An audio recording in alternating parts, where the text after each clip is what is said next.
The overuse of social media has become a common issue in today's society. According to Entrepreneur.com, they stated that the average phone user will spend 76,500 hours, or almost 9 years of your life, using a mobile device. And when I read this headline, I was extremely worried because I grew up with social media. At the age of 10, I downloaded Facebook for the very first time. Little did I know that it was the beginning of thousands of hours wasted to self gratification. And because I was exposed at such a young age, I wanted change. I wanted to reduce my screen time. And with my past experiences in fighting this common issue, here are my 3 tips to limit the use of social media. Track your screen time and the number of times you pick up your phone daily. This method can be extremely effective because you become more aware of your frequency of your consumption and whether or not you're using social media compulsively. And unfortunately, the overuse of social media is becoming widespread. Now Americans check their phones 96 times a day. That's nearly once every 10 minutes.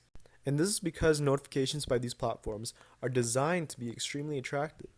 And also, it's very convenient and accessible to access them anytime that we want.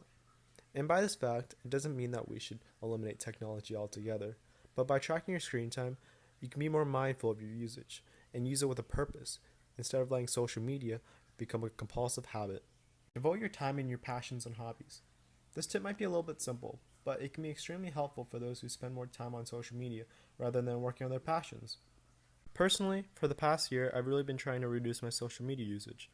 And one of the longest periods of time where I've gone without social media, it wasn't where I was heavily focused on straying away from my phone, and it wasn't willpower, but it was because I was primarily focused on my schoolwork and working on one of my passions, basketball. And this led me to have the momentum to have one of the lowest social media usages I've ever had in my life, and I didn't even realize it back then. And it's definitely sad to see that social media has replaced our time with the things that we love to do in life. In Courtney Scyther's article on psychology on social media, she explains that the brain produces 2 chemicals when viewing digital media: dopamine and oxytocin. Dopamine causes us to seek, desire, and search. The pull of dopamine is so strong that studies have shown that tweeting is harder for people to resist than cigarettes and alcohol. And with 10 minutes of social media time, oxytocin, or sometimes referred to as the cuddle chemical, it can rise as much as 13%, a hormonal spike equivalent to some people on their wedding day. So there's no surprise that these addictive chemicals being released when we view social media causes us to search for short-term pleasures rather than long-term goals. Start slow / gradually reduce your screen time. I know that starting slow can be very frustrating because you don't see the immediate benefits when limiting your screen time.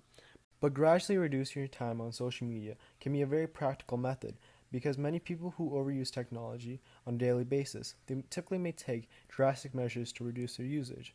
But because these platforms are so heavily induced with these addictive chemicals, like I said before with dopamine and oxytocin, that these users end up going back to where they started. So my advice would be to reduce your screen time about 1 hour each week so you can make a long-term change.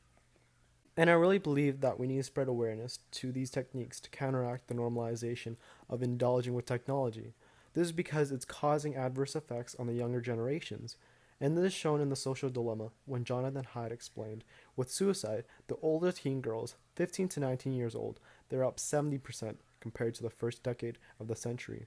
And the preteen girls, who had low rates to begin with, they're up 150%. And that pattern points to social media. I really hope that you guys enjoyed this video, and I really encourage you guys to follow through these techniques because they really helped me out in the past. And hopefully with my advice, we can get those 9 years back.